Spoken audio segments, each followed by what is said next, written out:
Sejam muito bem-vindos a mais um episódio do podcast Bússola Profissional, o primeiro podcast que fala sobre carreiras profissionais no Brasil. Para você que não me conhece, meu nome é Manuel Pacheco, eu vou ser o host, vou ser o apresentador desse programa, como sou em todos os outros. E hoje nós temos uma convidada de uma área completamente diferente da que já tivemos aqui no programa, mas antes da gente falar sobre ela, aqueles dois recados de sempre, né? Estamos em Florianópolis para gravar mais uma temporada de episódios. E já dando essa deixa, em breve vamos estar de volta no Rio de Janeiro. Você que tem algum profissional para indicar pra gente, do Rio de Janeiro, Florianópolis, ou pode ser de São Paulo, pode ser do Amazonas, em qualquer lugar do Brasil, a gente tem como meta esse ano conversar com profissionais de todo o Brasil. Então eu vou pedir a tua ajuda para você entrar em contato pelo Instagram do podcast Bússola Profissional, que eu vou deixar aqui embaixo para você. Você vai entrar em contato, você vai mandar o link do profissional e a gente vai tentar ver se vai dar certo esse contato e se ele vai conseguir ser o próximo convidado do podcast Bússola Profissional. É a oportunidade de você escolher o nosso próximo convidado.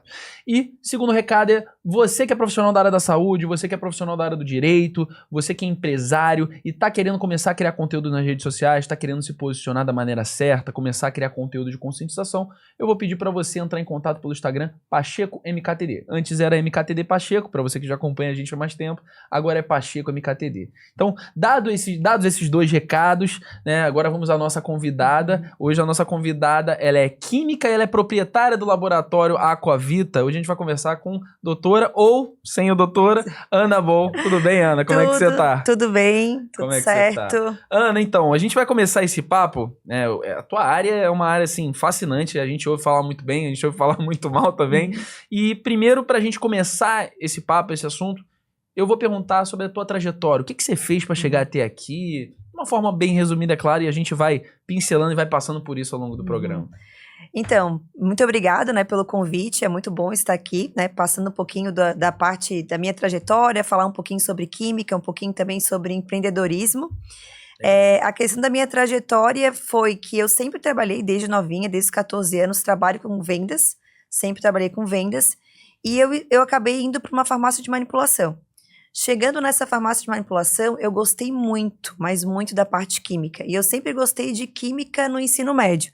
Então, sempre me chamou a atenção mais as exatas do que a parte humana. Então, incomum. Sim, eu sempre gostei mais de química, física e matemática. Era Legal. o que eu me identificava mais. E quando eu fui trabalhar nessa farmácia de manipulação, eu gostei muito dessa parte química, de manipulação, de produtos.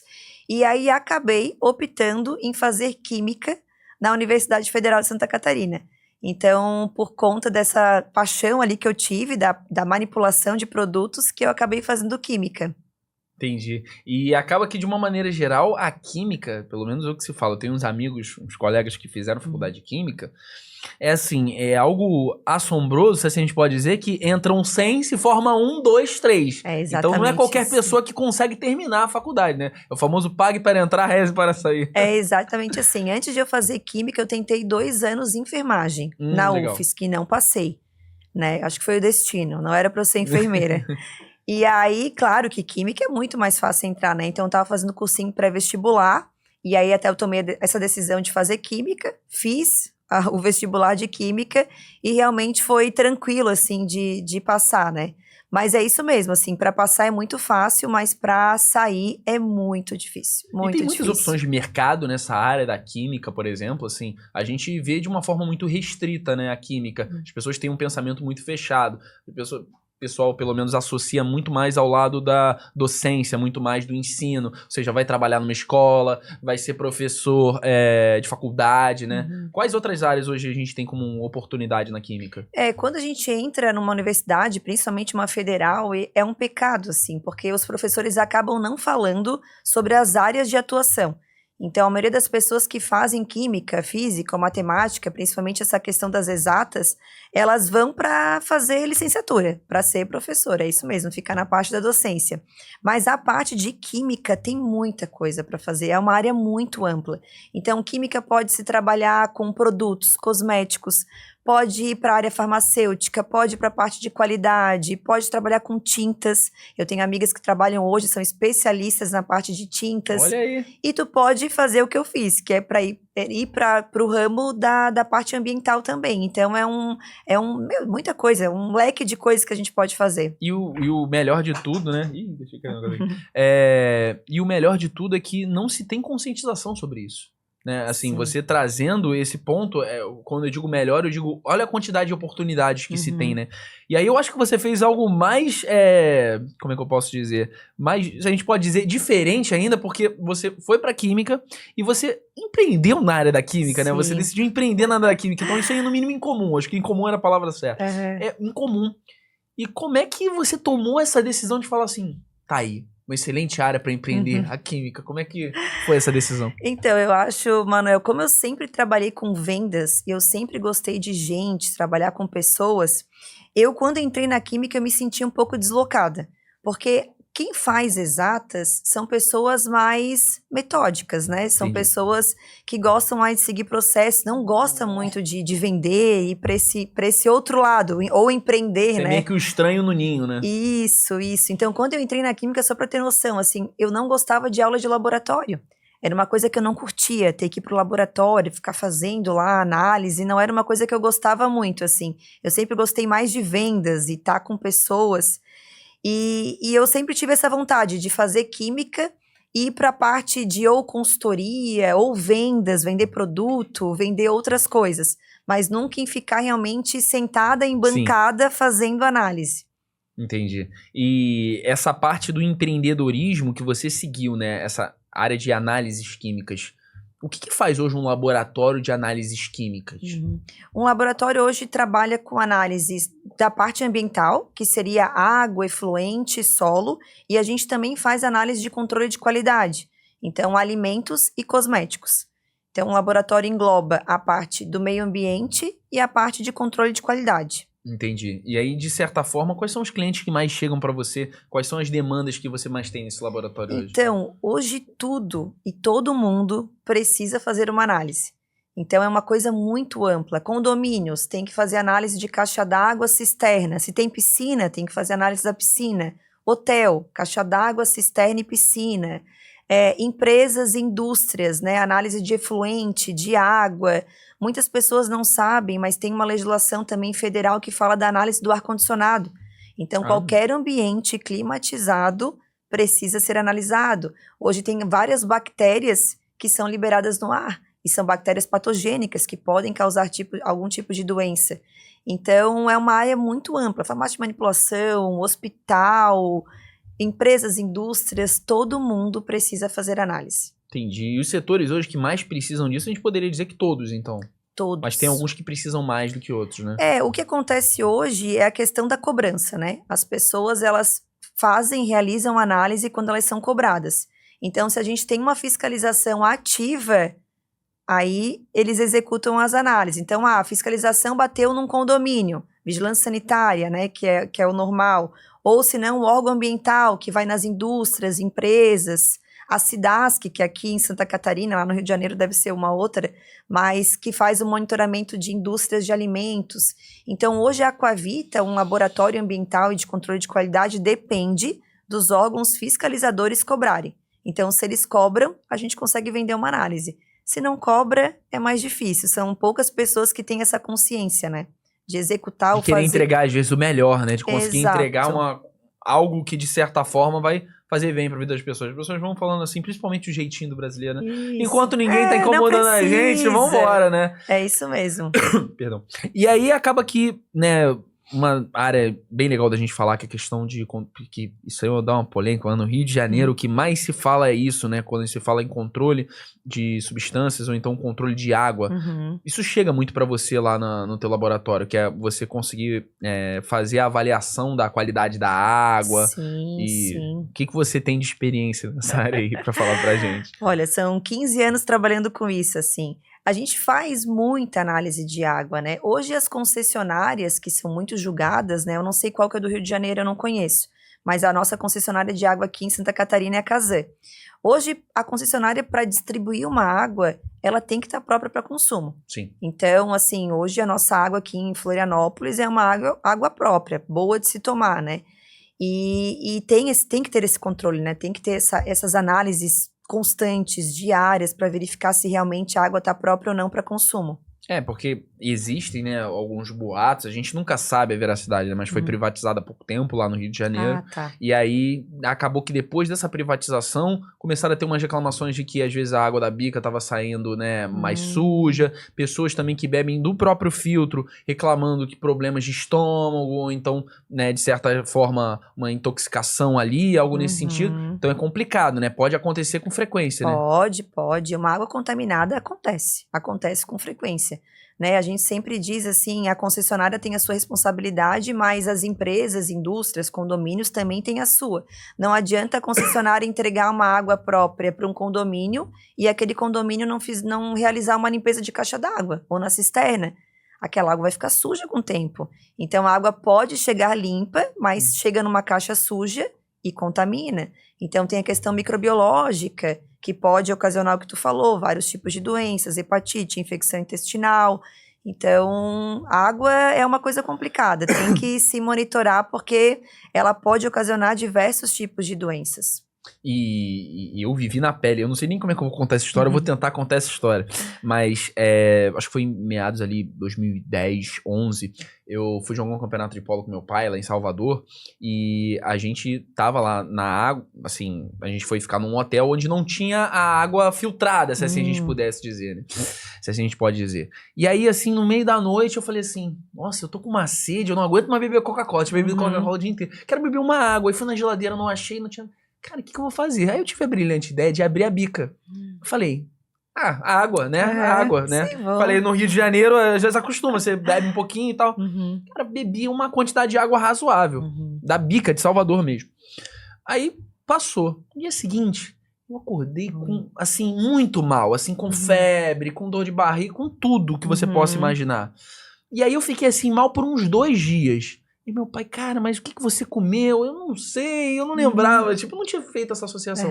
E aí, de repente, quando a gente chegou no médico, assim, no pronto atendimento, na emergência, falou assim, você comeu alguma coisa? Bebeu alguma coisa? Aí eu falei assim, eu bebi um pouco de água da bica de Salvador, mas isso não tem problema, né? O meu pai olhou pra minha cara e falou assim... Meu Deus do céu. Então, assim, olha o que pode causar você beber uma água que não tá própria, né? Exato. Aí pensa, Manuel, tu passou mal tomando uma água, né? O que acontece muito também, assim, crianças que são mais suscetíveis a doenças, né? A bactérias e idosos tomar uma água contaminada. Que já tem uma imunidade muito mais fraca. Muito mais fraca. Então, a gente, às vezes, toma uma água contaminada, vai acontecer o que aconteceu contigo. Vai ficar 2, 3 dias ali. Depois tá bem. Ruim, mas depois o nosso corpo consegue se recuperar. Mas tem pessoas que morrem por conta de água. Então, tem crianças e idosos que tomam água contaminada, pegam uma bactéria muito forte no corpo e não conseguem resistir por causa da imunidade. Então, é uma coisa muito séria. A água tem que tomar bastante cuidado mesmo. Perfeito. E aí, eu queria saber também, eu não dei uma olhada nisso lá no teu Instagram, nas tuas redes sociais, antes de me preparar para isso, mas você também faz algum tipo de perícia no laboratório? Algum caso judicial, algo do tipo? Nós somos contratados por peritos. Legal. A gente não faz, né, mas os peritos entram em contato com a Aquavita, nos contratam, e aí a gente executa os ensaios, né, as análises para eles, mas a gente faz bastante também. Casos de contaminação ambiental é feito na Aquavita, né? Então, alguém despejou algum efluente, algum esgoto que não estava tratado, em rio, córrego. Então, tem bastante isso que a gente analisa. Isso vem sendo tratado com cada vez mais seriedade, né? Coisa que antigamente, jogou ali, não tem problema. Só que cada vez mais com a questão da poluição e as pessoas... Isso tem uma organização maior, essa preocupação com o meio ambiente. Exato. Hoje em dia, tu pensa, a gente tá em Floripa e é uma pena. Aqui no verão, em Florianópolis, é uma tristeza, né? Eu sou daqui, então eu sei o que eram as praias aqui de Florianópolis e como estão as praias aqui em Floripa, né? E hoje elas estão contaminadas, principalmente no período do verão, por conta de esgoto não tratado. Então, a gente não tem uma rede de saneamento básico aqui em Florianópolis. Muitos pontos da região não tem esgoto, não tem rede de esgoto. Então, as próprias empresas, os próprios condomínios que tratam o seu esgoto e despejam nos rios e nos mares. E é uma pena a gente estar aqui de frente para uma praia, né? E essa praia não é própria para banho. Sim, é uma pena, é isso mesmo. E a gente estava conversando outro dia com o médico pediatra, doutor Jonatas, e ele estava contando que muitos casos de crianças, principalmente aqui em Florianópolis, chegam depois de passar o dia na praia, fica ali E aí, assim, não vai entrar na água. Não vai entrar na água, a criança entra na água. E aí molha é o aquilo que você falou. pezinho. A imunidade. Aí chega lá com diversos problemas. A imunidade da criança, dependendo da idade, não tá tão fortalecida ainda. Sim. Olha quantos problemas você pode trazer. É uma pena, assim. No Rio de Janeiro, eu lembro de uma história que durante a pandemia, lá na Praia de Botafogo, você já ouviu falar? Já ouvi falar. A Praia de Botafogo é uma das mais sujas que tem no Rio de Janeiro. Só que as pessoas, eu acho que 4, 5 meses de pandemia... As pessoas foram fazer controle de qualidade da água. O controle de qualidade tinha melhorado, assim, de uma maneira, assim, Sim. imensurável. Por quê? Isso. Porque os maiores poluentes, pelo menos posso estar falando besteira, mas é o que eu acredito, dos poluentes ali na Praia de Botafogo são muitos barcos, o óleo. E, de repente, quando isso foi paralisado, a qualidade da água melhorou de uma maneira que... ainda não era próprio para banho, Sim. mas se ficasse talvez mais uns 2 anos assim, e se fizessem realmente uma coleta e algo, né, efetivo, pudesse tornar uma praia própria para banho. Assim como, por exemplo, em Floripa podia acontecer. Né? Exatamente, é isso mesmo. Eles fizeram mais ou menos isso na Beira-Mar, aqui, a Beira-Mar Norte, né? Então, eles tentaram cortar algumas ligações clandestinas, né? Que nem eu te falei, a gente tem muitos pontos ainda aqui em Floripa que não tem rede de esgoto. O que eles fizeram aqui? Tentaram cortar alguns pontos, viram as ligações clandestinas, eles quebraram a Beira-Mar praticamente inteira, na época, acho que foi em 2020, agora eu não lembro o ano que foi, mas quebraram tudo ali também, tentaram, é isso mesmo, tentaram cortar o mal, tem que cortar, pega onde é que tem esgoto ali que não está sendo tratado e corta. E o mar, ele tem esse costume de voltar ao normal. A gente chama isso de autodepuração do mar. Legal. Então, aos poucos, que nem tu falou, se a gente não tem mais nenhum poluente jogado no mar, aos poucos ele consegue se tratar sozinho. Legal. Então lá, vamos supor, se lá acontecesse de ninguém mais poluir a praia de Botafogo, aos poucos a praia ia conseguir voltar ao seu formato normal, sem contaminação. Cara, interessantíssimo. E aí eu lembrei agora de um caso também das Olimpíadas, que ficou muito famoso, né? Do Rio Sena, do né? Rio Sena. As pessoas falavam assim, vamos despoluir em tempo recorde, vamos tentar despoluir o Rio Sena, vamos tentar. Não, simplesmente passaram mal lá, né? Muitos atletas passaram mal, né? Foi uma vergonha. Olha, isso é uma falta de respeito com o próprio atleta que tá treinando ali. Eu lembro que teve um tempo também que tentaram despoluir o Rio Tietê. Mas a conclusão que a gente chega é o seguinte: é muito fácil você sujar, mas pra você recuperar é muito difícil. É muito difícil, muito. São anos, né? Que nem eu te falei, são anos ali e não pode mais ter nenhum tipo de contaminação ali. O Rio Tietê recebe efluente de todos os lados, né? Então vai ser uma coisa muito difícil de conseguir fazer um tratamento. Aqui na Beira-Mar também é complicado, né? Eles tentaram, fizeram uma ação super legal, assim, foi uma ação bem legal. Na época eu acompanhei de perto, mas se continuam jogando efluente não tratado no mar, não tem jeito, vai continuar sendo poluído. Você pode até tentar diminuir o dano, mas o dano vai continuar lá ocasionando, não tem jeito, né? Exato. É que nem essa praia aqui que é uma pena, né? Meus pais tomavam banho nessa praia.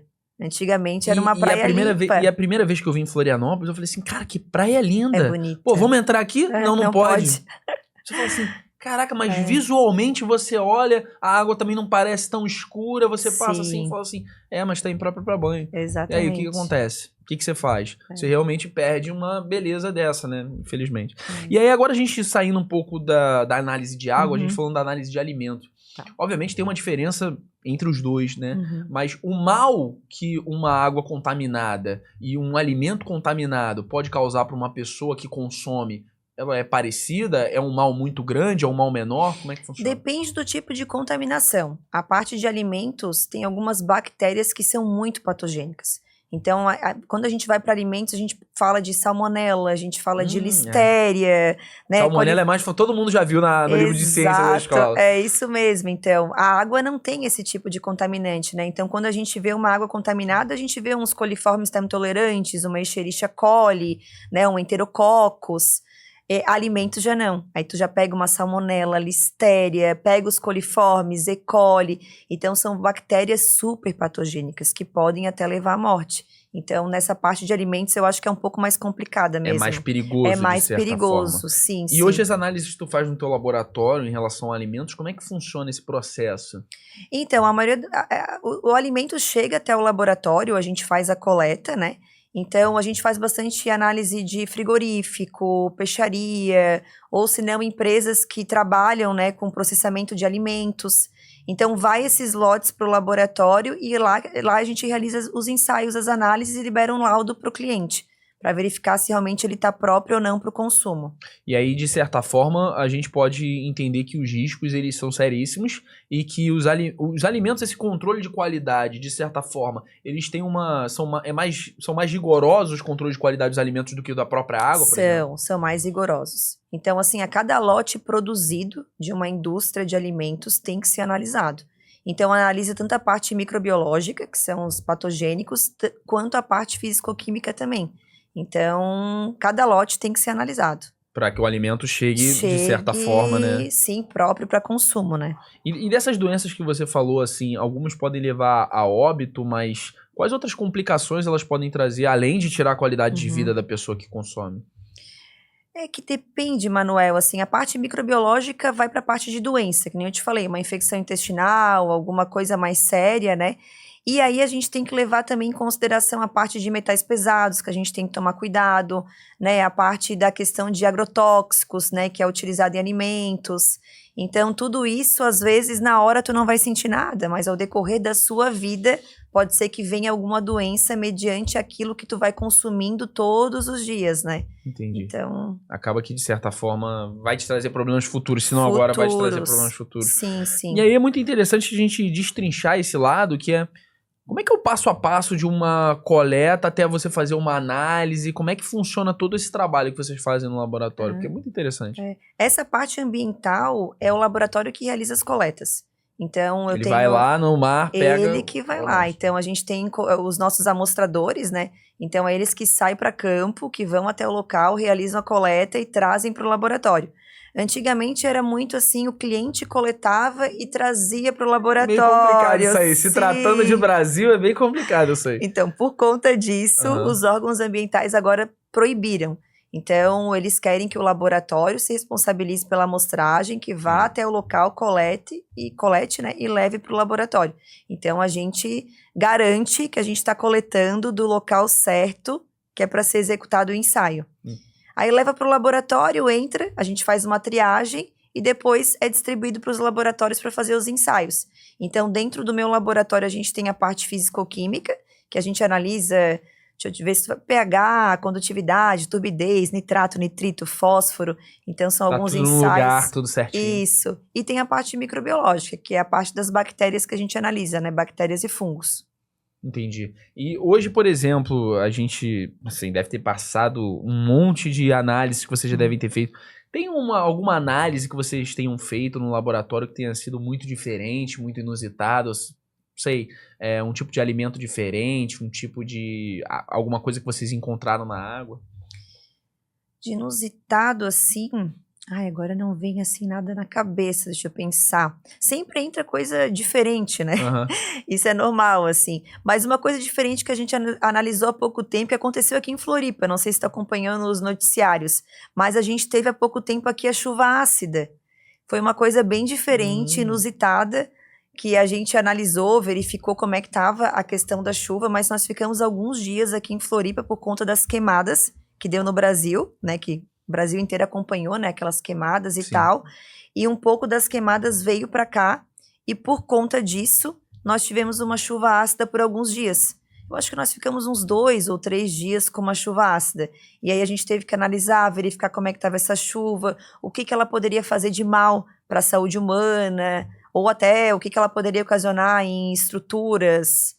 Então foi uma coisa diferente que a gente fez há pouco tempo atrás. Legal, uma história diferente para contar.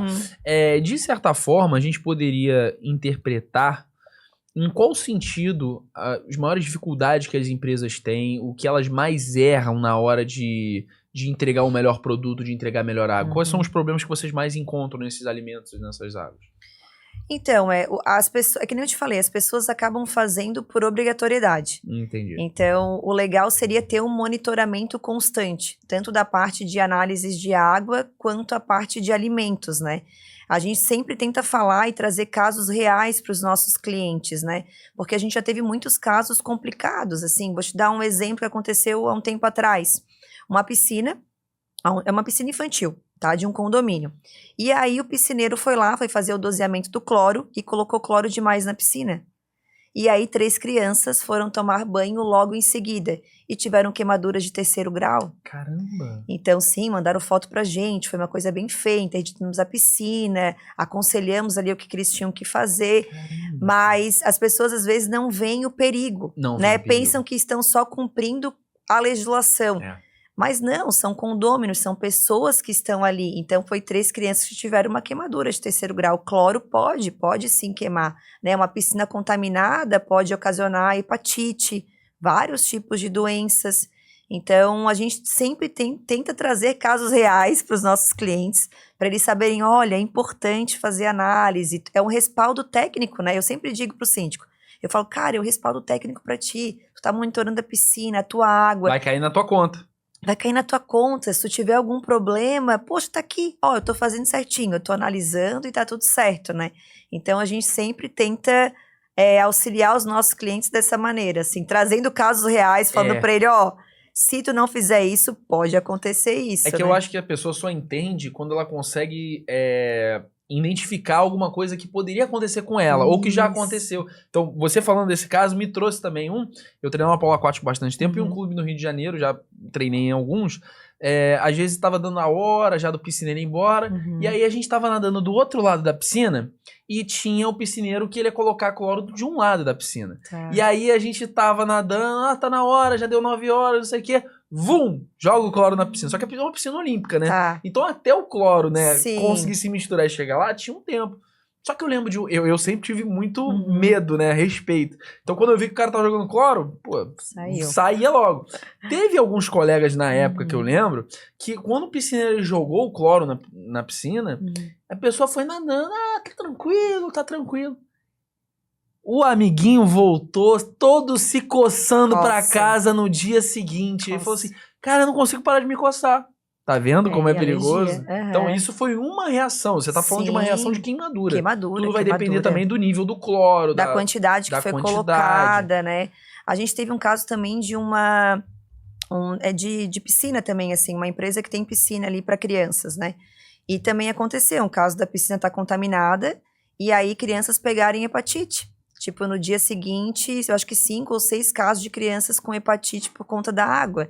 Então, piscina tem que tomar muito cuidado. Eu sempre aconselho, assim, vai levar criança em piscina, ou até a gente, como adulta, assim, verificar se realmente aquela piscina está sendo analisada ou não, porque pode provocar doenças, né, que nem hepatite com uma água contaminada. Não, e é justamente isso, né? As pessoas adoram ter piscina, porque ter piscina é um glamour, né? Ter piscina. Mas aí a pessoa vai lá, tem aquela casa de praia dela, aquela casa de campo, fica 2, 3 meses sem ir aí de repente leva a família toda, vambora. Piscina tá lá parada, dorme, não bota nenhuma proteção em cima dela. Aí pega ali, vai limpando, tira os mosquitinhos ali da piscina que ficam. E aí a criança tá na água. Cara, olha o mal que isso pode trazer, né? Sim, pode, com certeza. De certa forma, as pessoas não se preocupam com coisas básicas, né? E aí, interessante a gente falar também sobre essas questões das análises químicas serem feitas ou de produtos químicos que não têm os rótulos necessários. Então, deve acontecer muito também de chegarem para você algumas misturas químicas sem rótulo, ou então, quais são os maus que isso pode acabar trazendo? Hoje a gente não aceita nenhum tipo de análise de pessoa física. Nada? Nada. Só trabalham com empresas? O que eu faço de pessoa física é análise de poço, análise para verificar se a água tá potável ou não. Mas vamos supor, se alguém viu um produto aqui e achou que está contaminado e leva para o nosso laboratório como pessoa física, a gente não aceita. Entendi. Porque a gente já teve problemas. Jura? Alguns anos atrás a gente acabou se incomodando por conta disso, porque também, Manuel, a gente não sabe se a pessoa manipulou aquele produto, né? Às vezes a pessoa abriu um produto, pode ter manipulado, mexido, colocado alguma coisa dentro, aí leva para o nosso laboratório. Aí a gente analisa, dá um laudo, um parecer técnico para isso. E vai que, sabe, não era um produto lacrado, sabe? Sim. Quando a gente analisa de uma empresa, vem lacrado pra gente, fechado. A gente que abre e aí a gente analisa e a gente diz se realmente tá bom ou não. Então, quando vem alguém de pessoa física com alguma coisa, sei lá... Perigoso até pra você. Ah, né? sim. Então a gente não costuma fazer assim. Entendi. E já que vocês só fazem para mais, de certa forma, para empresas, é interessante a gente falar dos riscos que um produto pode ter se ele não tiver o rótulo necessário ali com os níveis químicos, enfim, tudo aquilo de certa forma, né? Com certeza, sempre tem que conferir, verificar, quando for comprar alguma coisa, olhar, né? Então, porque sim, pode vir coisas contaminadas, com certeza. O brasileiro não tem muito conhecimento sobre química, né? A gente nem liga muito para isso. Mas acaba que muitos produtos que chegam para vocês, né? Provavelmente estão, de certa forma, não tão bons para uso, ou então querem verificar a qualidade. E o que acontece? A gente falou mais da água, obviamente já falamos mais dos alimentos, mas algumas misturas químicas. O que um produto que tá meio ruim ali, que não foi feito da maneira certa, ele pode causar numa pessoa? Pode até levar à morte, né? Então, que a gente falou, a gente tá lidando com química. Química é uma coisa muito séria. Ontem eu tava vendo no jornal, até, inclusive. Tava vendo no jornal que eu acho que foi uma moça que fez uma mistura química limpando a casa e acabou, eu não sei se ela faleceu ou passou Essas mal. químicas do TikTok, né? Também da internet, né, cara? Eu vou te ensinar a fazer. Eu vi uma mistura outro dia que foi assim: pega carvão, coloca Coca-Cola, joga um detergente e pronto, agora você tem uma limpeza ali. Cara, pra que eu vou fazer isso? Gente, não faz. Compra o detergente logo que já tem a química aprovada, tudo certo, vou lá e faço a limpeza. Não, a gente aconselha isso pra todo mundo. A gente fala assim, pessoal, por isso que existem os produtos. Então, não tentem fazer nada em casa. Ou a gente brinca também essa questão agora do TikTok, de cosmético, né? Pega isso, tu mistura isso, faz um desodorante, faz um sabonete, faz um creme pro rosto, um esfoliante. Gente, alimento é alimento. Cosmético é cosmético. Um cosmético é feito com total segurança, passa por um controle de qualidade, são feitos testes para ver se não dá nenhum tipo de alergia, né? Então, gente, é um produto realmente próprio para venda. Então, fazer essas coisinhas que a gente vê no TikTok, eu não aconselho. Eu falo, não faz. Acho que se banalizou muito, né? Principalmente depois com a chegada desses conteúdos, das influências mais, né? Sim. Vendem uns produtos químicos, alguns até remédios. Não. Tudo que, assim, faça caseiro. Não. Você vai culpar quem se der problema? A blogueira do TikTok? Isso. Quem fez foi você. Claro. O risco é teu, né? E de certa forma eu acho muito interessante a gente trazer sobre isso. Como você falou que não atende muito de pessoa física, já tiveram empresas que de certa forma tiveram a questão reprovada por vocês e vocês falaram assim, olha, você tem que refazer às vezes o produto todo, tem que refazer a fórmula toda. Já. A gente teve até pouco tempo atrás, assim, um lote de cosmético, acho que era, sei lá quantas toneladas que eles tinham produzido de cosmético e reprovou. Reprovou na parte microbiológica. E aí o que faz? Joga tudo fora e refaz tudo de novo. Não tem como depois Não tem que fez. como recuperar. Cosmético não. E alimento também não, né? Então, se deu contaminado, joga o lote inteiro no lixo e refaz tudo de novo.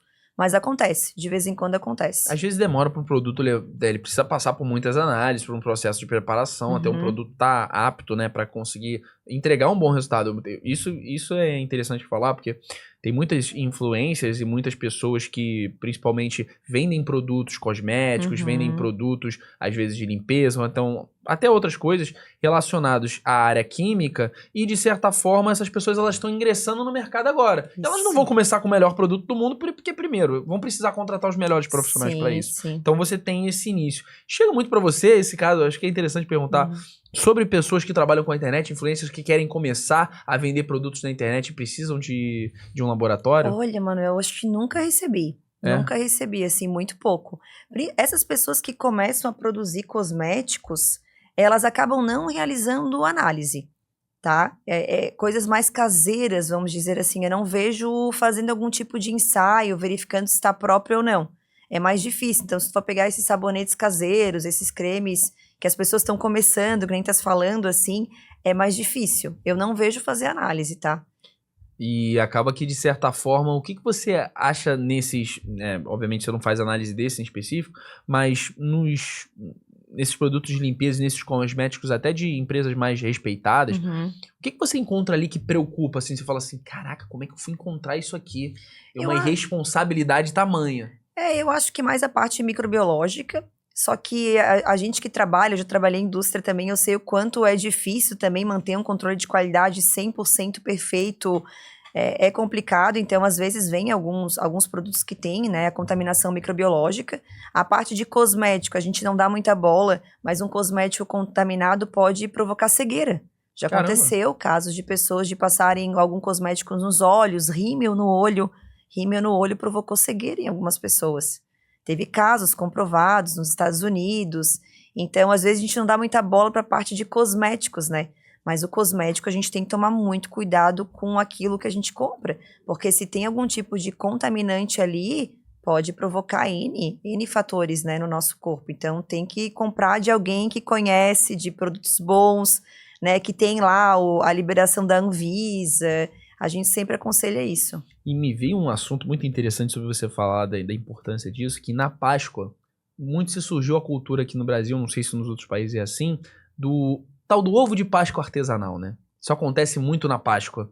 E aí aconteceu, infelizmente, um caso trágico de um ovo de Páscoa, né, que foi enviado para uma mulher. Ah, eu vi. Você viu esse caso? Eu vi. Foi enviado para a mulher, não tinha nenhuma certificação, Matou a nada, era aquele família bem caseiro. toda. Matou a família família toda, né, toda. cara? Então ainda tem essa importância que a gente tá falando. Sim. Não é só, às vezes, o erro do laboratório, ou então o erro da Exato. pessoa que confeccionou, é o fato das outras pessoas usarem desse artifício para poder Sim. cometer um crime, para Exato. poder, de certa forma, fazer um mal, né? Sim, tem isso também. É que a gente falei, contaminar ou colocar alguma coisa no alimento é muito fácil, né, Emanuel? Então tem que tomar muito cuidado com aquilo que tu vai comprar. Isso é fato, assim. O que tu vai aceitar, né? Porque, tadinha, ela aceitou, Sim, foi como sim. se fosse um presente, e daquilo que tu vai comprar. E como é que funciona essas análises químicas no alimento? Quais são as etapas que o teu laboratório ele faz o alimento passar até ele ser aprovado? Então, para cada tipo de alimento, a gente faz um tipo de ensaio. Entendi. Hoje a gente segue algumas normativas, algumas legislações que tem, e é ela que vai dizer o que precisa ser feito. Então, para um alimento X, a gente tem que controlar a questão do nitrato, nitrito, ácido sórbico e a parte microbiológica. Aí, vamos supor, por um outro tipo de alimento, a gente faz análise de fósforo. Então, depende de como o alimento é produzido e o que pode ter de contaminantes nele, que a gente vai verificando o que precisa ser feito ou não de ensaios. Entendi. A gente sempre segue legislação. Então, hoje tem uma legislação para tudo, para água, para alimentos, para cosméticos, e aí a gente costuma fazer os ensaios que estão dentro da legislação. Entendi. E aí, essa questão é muito interessante porque tem alimentos, né, que as pessoas dizem que são naturais, que não são naturais, ou seja, pega um industrializado que a pessoa fala isso aqui é natural, mas a gente sabe que não é natural. Quais substâncias a gente consegue encontrar substâncias tóxicas mesmo em alimentos naturais? Consegue. É que depende do tipo de, vamos supor, se a gente pegar o tipo do plantio, como é que foi feito, foi colocado agrotóxico ou não, teve pesticida aí, colocamos algum pesticida naquele plantio. Então, se foi feito isso... Contamina o alimento, Contamina o alimento, exatamente, contamina. Então, aquela fruta, às vezes, que a pessoa vai, vou comprar na feira para comprar fresquinho, né? Isso, pode estar contaminada. Às vezes pode estar contaminado. Talvez seja melhor encontrar algo embalado no supermercado do que às vezes você ir na feira, né? Sim. E a importância de lavar bem os alimentos também. Exato. Mas pode sim, tudo vai depender de como foi o plantio ali daqueles alimentos. Perfeito. Olha, eu lembrei de uma coisa assim, eu sempre me programo com muita antecedência pra viajar aqui quando eu venho pra Floripa, pelo menos com uns 2 meses de antecedência antes de vir aqui gravar com os profissionais. E eu lembro de ter saído uma notícia que furou um pouquinho a bolha e chegou lá no Rio de Janeiro. E aí minha mãe e minha avó me mandaram, Manuel, toma cuidado quando você for pra Floripa. Eu fui abrir... O que é isso aqui? Uma notícia de que alguns influencers, algumas pessoas estavam falando que a qualidade, que a água de Floripa era horrorosa, que ela era péssima, que ela era a pior do Brasil. Isso de fato acontece? A água de Floripa é a pior do Brasil hoje em dia? Não é. Eu vi, na verdade, uma influencer, né, que está morando há pouco tempo aqui em Floripa. Ela postou isso, né, há algum tempo atrás, assim, e muita gente, meu direct bombou. Do vídeo que foi publicado, né, falando que a água de Florianópolis não era boa, que era uma água super ácida, hiperácida, que tinha pH 3. Falou que o pH da saúde era pH 10, e 10 nem pode pela legislação brasileira, né? A gente tem uma portaria, que é 888, que fala que o pH da água pode ser no máximo até 9,5. Então, como é que pH 10 é o pH da saúde se a gente nem pode ter uma água de pH 10? E ela falou muita coisa que não é verdade, gente. A água de Floripa, fiquem tranquilos, podem tomar sossegados, a aguinha de torneira lá de vocês, que é uma água, sim, própria para consumo. E ela é formada em alguma... Não, né? Não. Provavelmente não, né? Não é. Isso é que a gente tava conversando sobre esse mal que os Sim. influencers, às vezes, irem pra áreas de conhecimento que eles não têm. Isso. E aí acabarem falando mal e, assim, muita gente deve ter entrado preocupada, desesperada nas suas redes sociais, né? Eu acho que quando o influencer, eu acho que ele tem que ter essa preocupação de quando vai passar algum conteúdo, de realmente pesquisar e saber o que está falando. Então, essa influencer, ela tem mais de 100 mil seguidores, então imagina o quanto que ela pode impactar nas pessoas, né? E falar, às vezes, uma coisa dessa provoca um pânico, um apavoro nas pessoas que não precisaria, né? E falar coisas que não sabe, que não tem conhecimento técnico, né? Então, é uma muito influencer, complicado. ela influencia, e ela influencia Isso. pessoas positivamente ou negativamente. Ou negativamente. Esse é o ponto. Então acaba que isso pode trazer... Pra você ver, furou a bolha ao ponto de eu receber Olha isso só. aqui. Eu recebi lá no Rio de muito. Janeiro. Eu recebi a minha avó mandou pra minha mãe, a minha mãe me mandou também, ou seja, as duas já acabaram me mandando. Então acaba que, de maneira geral, você tem uma preocupação. Sim. Porque as pessoas têm filho, as pessoas têm irmão, e sabe, como a gente comentou ao longo desse podcast, que a gente já vem falando bastante disso, os danos que uma água poluída pode trazer pra quem consome, né? Sim. De maneira geral. Não, tem que tomar muito cuidado, assim, mas fiquem tranquilos, a nossa água é boa, pode tomar, ela tem um pH neutro, que é o pH entre 6 e 7, que é o que é distribuído, e não é uma água de má qualidade, então... Ou seja, aumentaram aí de 6 para 10, né? Sim. Aumentaram em 4. Eu não vou saber o que eu vou te dizer que eu não vou saber o que esse aumento significa, tá? Mas sim. Eu sei que é um aumento significativo, né? Sim, de certa sim. forma, né? Essa diferença do pH, ela pode causar mais ou menos o quê? Na verdade, o que ela quis dizer é que um pH alcalino... Hoje tem muitos médicos, assim, que falam que uma boa água tem que ter um pH alcalino, que é um pH acima de 7. Hoje, uma água neutra, que é essa nossa água que a gente costuma... que é distribuída aqui, tem pH de 6, 7 ponto alguma coisa, 8, né? E esses médicos falam muito nessa questão de uma água alcalina, que é acima de 7, que tem 8, 9, ou como ela falou ali, pH 10. Então, dizem que faz bem no organismo e tal, mas eu não acredito nisso, né? Não tenho, eu sempre digo assim, eu trabalho com ciência, sou química, e eu preciso de comprovação científica que mostre que realmente isso faz bem ou não. Entendi. O achismo é complicado, né? Você estudou e você Sim. também empreendeu nessa área, e isso que é fantástico. Então você primeiro adquiriu o conhecimento, Sim. depois você empreendeu na área para você conseguir, de certa forma, conseguir trabalhar um lado da química que poucas pessoas trabalham hoje. É inclusive isso que eu ia te perguntar agora. Como é que hoje o teu laboratório Aquavita ela pode ajudar as empresas a não perderem produtos, como você disse, não terem tanto prejuízo e de quebra ainda ajudarem o meio ambiente? Então, a gente consegue, que nem eu falei, assim, a Aquavita ela sempre tenta mostrar para o cliente a importância da questão ambiental, né? Então, uma empresa que não controla o seu efluente, que são os seus resíduos, um condomínio que não controla o seu efluente, vai estar poluindo o meio ambiente, não tem jeito, né? O resíduo, o efluente, ele é descartado em algum lugar, ou em algum córrego, ou alguma rede, né? Ou no mar. Então, se a gente não trata de maneira correta os nossos resíduos, nossos efluentes, a gente vai estar poluindo o meio ambiente. E a parte do controle de qualidade é isso, assim, é sempre que for fazer algum produto, monitorar para ver se não tem nenhum tipo de contaminação, verificar se o alimento realmente não está contaminado, se está tudo correto, para distribuir esse produto da melhor maneira possível para os clientes. Perfeito. E esse lado do controle de qualidade, com certeza, está mais ligado aos dias atuais. Mas eu acho interessante que cada vez mais a gente percebendo a importância do cuidado ao meio ambiente. Eu acho que isso já vem acontecendo, já tem muitas pessoas, muitos países que se preocupam muito com isso. Automaticamente a gente poderia dizer, então, que a Aquavita é uma empresa do futuro, se assim a gente pode dizer, né? Acho que sim. Que pode contribuir para o futuro de maneira geral. Contribui, com certeza. Esse, na verdade, é um dos nossos propósitos, né? A gente fala que o propósito da Aquavita é contribuir para a preservação do meio ambiente e a qualidade de vida para as pessoas. Porque hoje fazer uma análise, verificar se realmente a análise ali está tratada ou não, o efluente tratado ou não, a gente está contribuindo para o meio ambiente, né? E qualidade de vida é isso, é entregar uma água própria para consumo, é entregar um alimento próprio para consumo. Então, a gente diz que o propósito da empresa é esse, é preservação do meio ambiente e qualidade de vida para as pessoas. E aí é um propósito teu, né? É um Foi que propósito veio, meu, né? sim, Foi sim. assim que você decidiu? Como é que foi a gênese da Da Aquavita. Então, quando eu estava já fazendo química, eu consegui um estágio na área ambiental. E foi dali que eu comecei a gostar. Então, dentro da UFSC, eu já comecei a trabalhar com análise de água. Comecei a trabalhar, comecei a gostar e decidi que eu realmente queria seguir para esse ramo ambiental, que eu acho um ramo muito, muito legal, assim. Eu sempre tive uma conexão legal com essa área. E aí, dali, eu nunca parei de trabalhar com isso. Então, eu fiz estágio, né?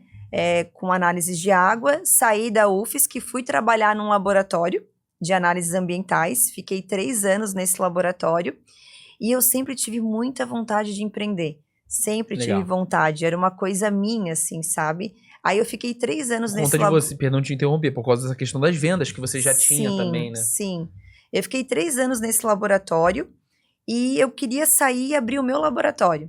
Só que eu Legal. não tinha dinheiro, Manuel. Então eu pensei, cara, e agora? O que que eu vou fazer? Preciso de alguém que compre a minha ideia, que invista nesse meu É o sonho, empreendedor nato, né? para eu conseguir É. abrir o meu próprio laboratório. Foi daí que eu consegui uma sociedade, né? Então eu consegui uma sócia, a gente negociou, eu acabei pedindo demissão desse laboratório Legal.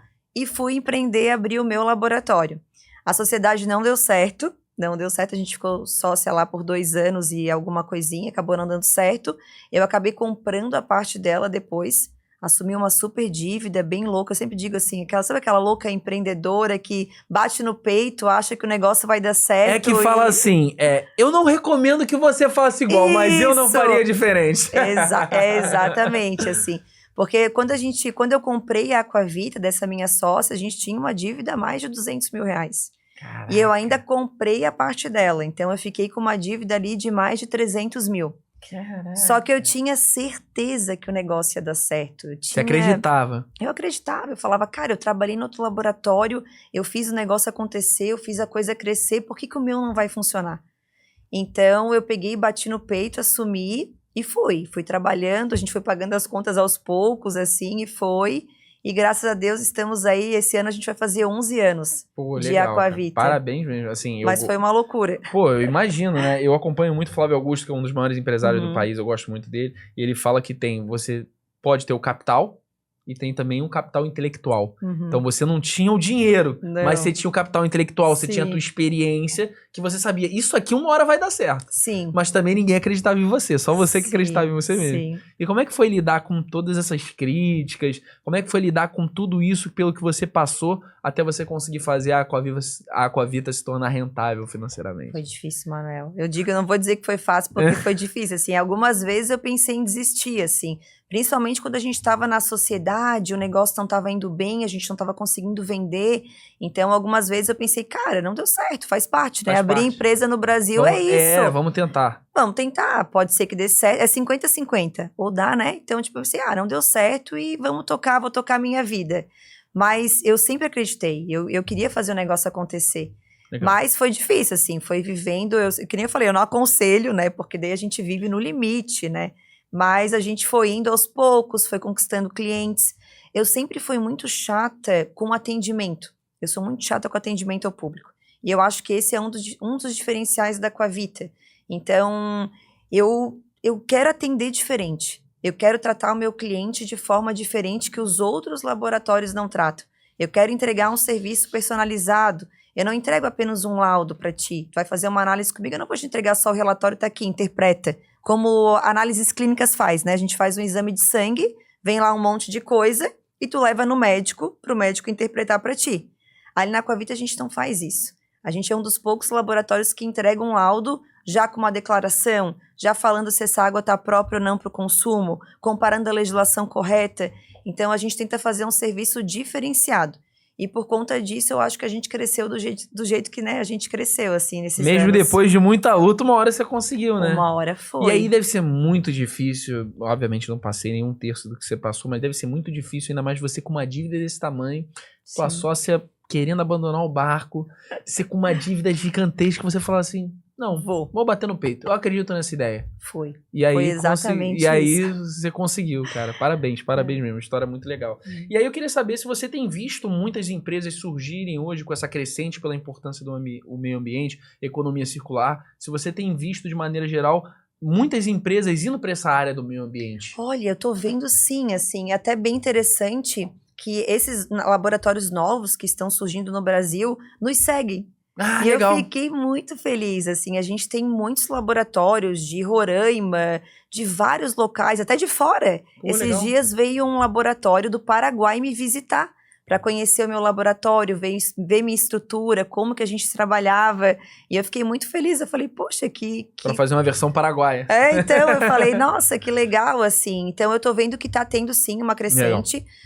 O órgão ambiental tá cobrando muito mais. E por conta disso a gente precisa de mais laboratório, né? Um laboratório não vai dar conta, a gente precisa ter mais pessoas aqui fazendo esse tipo de análise. Então Legal. eu tô vendo uma crescente sim, nessa questão do Tem ramo muito, eu ambiental. acho que depois com essa conscientização dos problemas ambientais, isso depois da pandemia começou a ser cada vez mais um motivo de preocupação, uma pauta no G20, enfim, de diversas situações. Então, acaba que essas empresas elas podem contribuir positivamente para o meio ambiente, com né? certeza, com certeza. A gente está aqui para isso. Uma análise ambiental é para isso, é para a gente verificar se tá bom ou não tá, se tá próprio ou não tá, e tentar realmente não poluir o meio ambiente. E qual recado você pode deixar para os donos, CEOs, pessoas, administradores dessas empresas que tomam parte dessa questão de controle de qualidade, meio ambiental? Qual recado você pode deixar para eles que eles ainda não fazem análises químicas, porque o órgão ainda não chegou perto?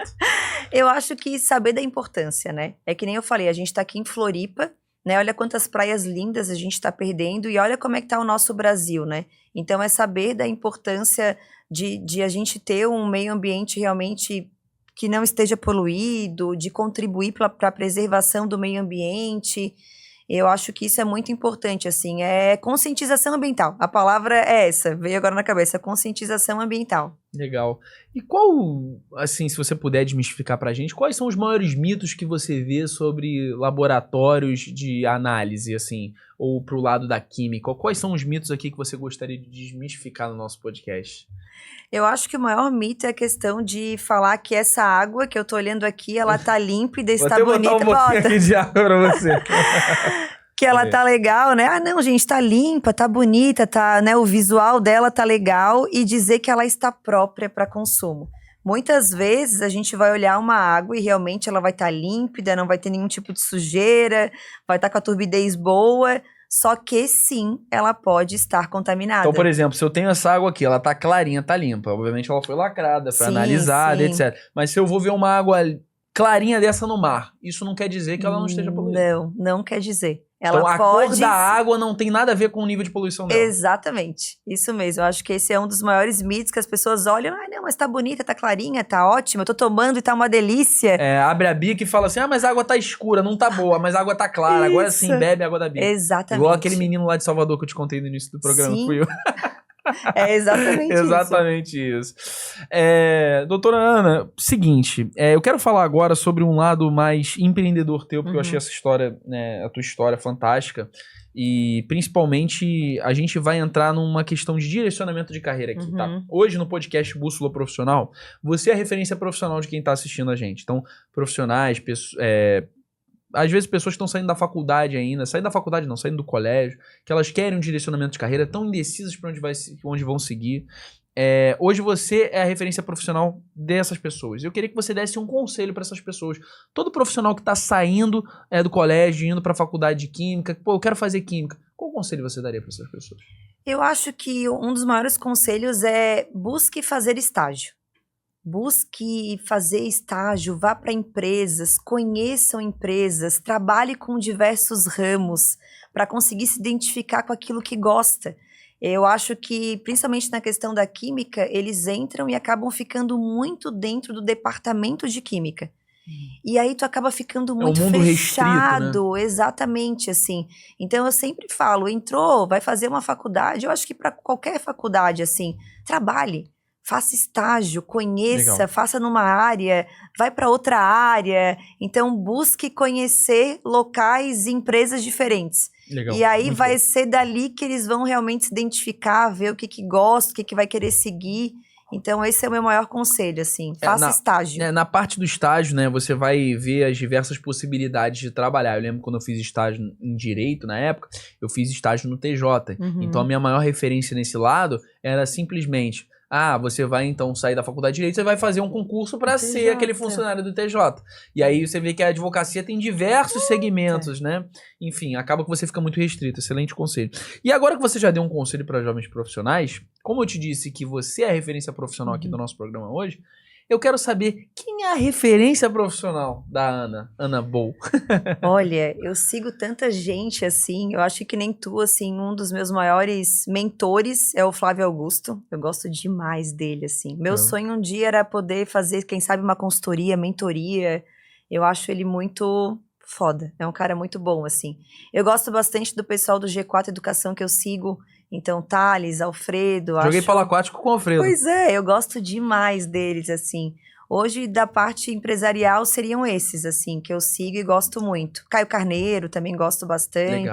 Legal. São pessoas que te incentivam e te ajudam a ser melhores Sim, todos Luciano os dias. Hang, não posso deixar de falar dele, né, que eu gosto demais dele. Ele é envolvido mais Demais. no lado é conhecido mais pelo lado da política, Sim. infelizmente, hoje em dia, mas um baita empresário, né? Só você ver a quantidade de lojas que ele conseguiu Sim. alcançar, enfim.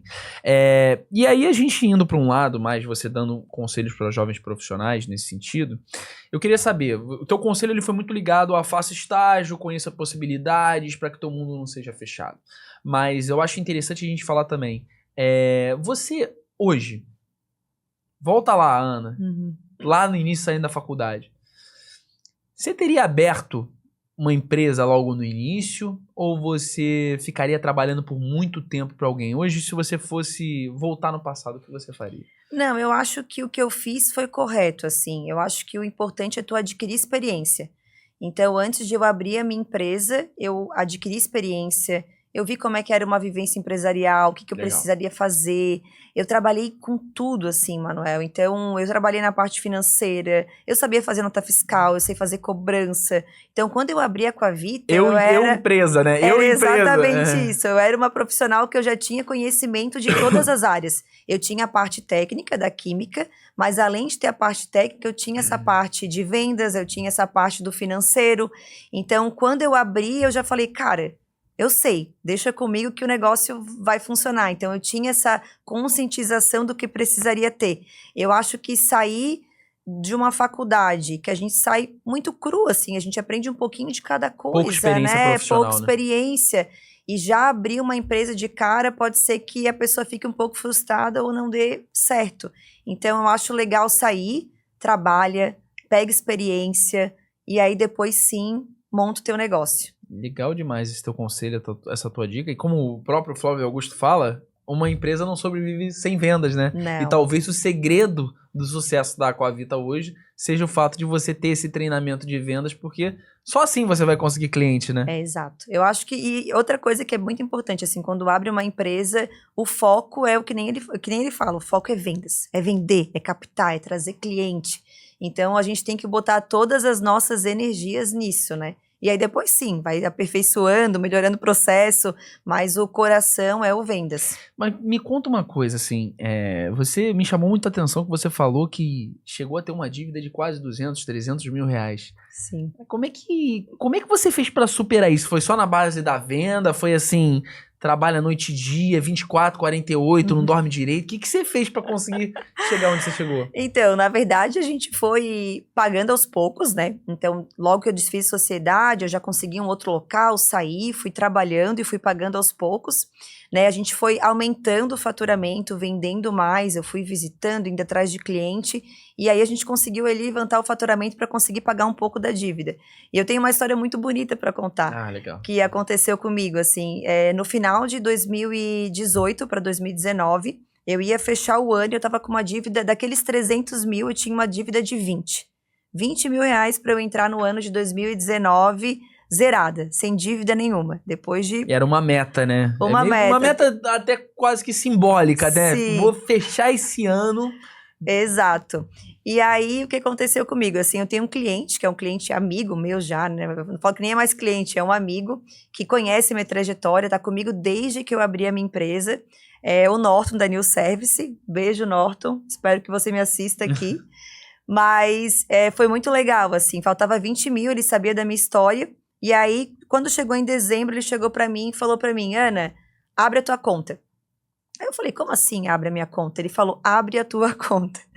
Aí eu peguei, abri a minha conta e tinha lá 20 mil reais que ele, né, me emprestou para eu conseguir quitar, liquidar as dívidas e entrar no ano de 2019 zerada, sem dívidas nenhuma. Que legal. Foi muito legal. Realmente não é um cliente, é um amigo. É um realmente. amigo, é um amigo. E aí teve essa questão simbólica de tipo, né, eu venci essa parte, né? É isso Depois aí. de todo... Eu acho que foi um período de que ano até que ano, só pra gente se situar? Que Eu você abri ficou? a Aquavita em 2014 e eu fiquei, que nem eu te falei, até 2018 passando perrengue. Então não foi fácil, foi muito batalhada, assim, pra fazer o negócio acontecer. 4 anos, olha, Foi e tem 4 gente que às anos. vezes, não é, obviamente cada um tem sua trajetória, cada um tem suas dificuldades, mas tem gente que num primeiro ano de empresa já fala, isso não vai dar certo, já né? desiste. E, pô, você tinha o que era necessário, você tinha o capital intelectual, você sabia Sim. vendas, você falou, não, essa ideia aqui eu vou acreditar, eu vou até o final. É, uma coisa que eu tenho, assim, comigo, Manuel, cara, eu sou persistente.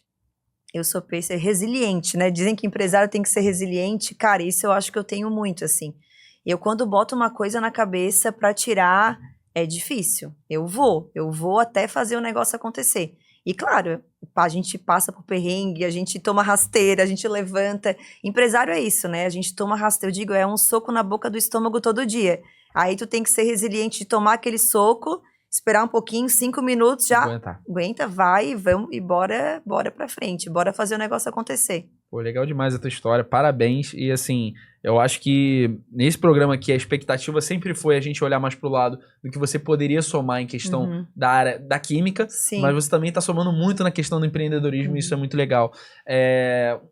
Uma das últimas perguntas, você teria feito algo de diferente na tua trajetória? Não. Zero? Acho que não. Zero. Já bateu esse arrependimento? Já chegou em você e falou assim, cara, se eu tivesse feito isso, talvez a Aquavita tivesse crescido mais rápido, ou então talvez eu tivesse numa situação melhor hoje em dia? Eu acho que não, assim, eu acho que tudo que aconteceu na minha vida foi um aprendizado, assim, sabe? Eu levo pra esse lado, assim. Acho que tinha que ter acontecido. Legal. Aconteceu o que tinha que acontecer. Legal. E acho que a última pergunta aqui, depois de toda a minha pauta que eu tinha me preparado para fazer essa pergunta para você. Qual foi o momento desses que você passou? Qual foi o momento mais difícil da tua vida? Pode ser o pessoal, pode ser o profissional, fica à vontade para dividir com a gente. Eu acho que foi essa questão de quando a gente ficou sem dinheiro, assim. E aí a Aquavita cheia de dívida. Não, sem dinheiro não. Negativo ainda. Eu acho que esse foi um dos piores momentos, assim. Que daí a gente ficou sem dinheiro. Aí eu também fiquei sem dinheiro. Então tu pensa, eu fiquei por um bom tempo vivendo de empréstimos bancários. Então acho que foi esse um dos piores momentos, assim, que eu passei. Que daí também, né, pra dormir é difícil. A gente já quase não dorme, né? Empresário já é difícil dormir, mas naquela época era pior ainda. Então, acredito que essa situação que eu passei foi uma das mais difíceis que eu já passei. Sim, mas como você disse, você não teria feito nada de diferente, então... Não, é isso aí. Acho que tudo tudo que você fez na tua vida, na tua trajetória, se tornou quem você é hoje, né? Com certeza. E isso é muito legal. Ana, parabéns pela tua trajetória, obrigado por ter compartilhado todo esse conhecimento pra gente, não só na área da química, mas na área do empreendedorismo. Eu adoro trazer empreendedores aqui, pessoas que acreditam no próprio negócio para trazerem suas histórias, e eu acho fantástico, parabéns. E aí, pra gente finalizar esse programa, eu vou pedir pra você olhar pra aquela câmera ali e você dar um recado. Então, acho que o recado final seria isso, assim, acredite nos seus sonhos, batalhe, seja resiliente, que Deus tá no comando. E é só a gente focar que as coisas acontecem. É isso. Legal, Ana. Mais uma vez, muito obrigado pela tua participação. Eu encerro essa participação hoje da doutora Ana, finalizo esse episódio e alguns recados para você que não viu o início do programa ou então que já esqueceu. Se você quiser indicar o próximo convidado do podcast Bússola Profissional, entre em contato pelo nosso Instagram, podcast Bússola P. Lá você vai conseguir, de certa forma, achar ali o meio de indicar novos convidados, enviar o link do convidado, que a gente vai entrar em contato com ele e ver se é possível trazer esse convidado no nosso programa. E para você que é profissional da área da saúde, que é advogado, que é empresário, empreendedor assim como a Ana e quiser se posicionar das redes sociais da maneira certa, queira criar conteúdo de conscientização, queira vender mais, entre em contato pelo Instagram Pacheco MKTD. Antes, se você acompanha já o programa há mais tempo, você sabe que a gente utilizava o MKTD Pacheco, agora é Pacheco MKTD, para você não se esquecer. E é isso. Cara, eu acho que eu criei um slogan, né? Pacheco MKTD para você não se esquecer. Eu vou anotar isso aí depois. Mas, Ana, mais uma vez, muito obrigado. Obrigada. Eu encerro mais uma vez esse programa e fiquem ligados que em breve teremos novos episódios. Ainda não encerramos a nossa participação aqui em Florianópolis. Eu fico por aqui e um grande abraço. Muito bom.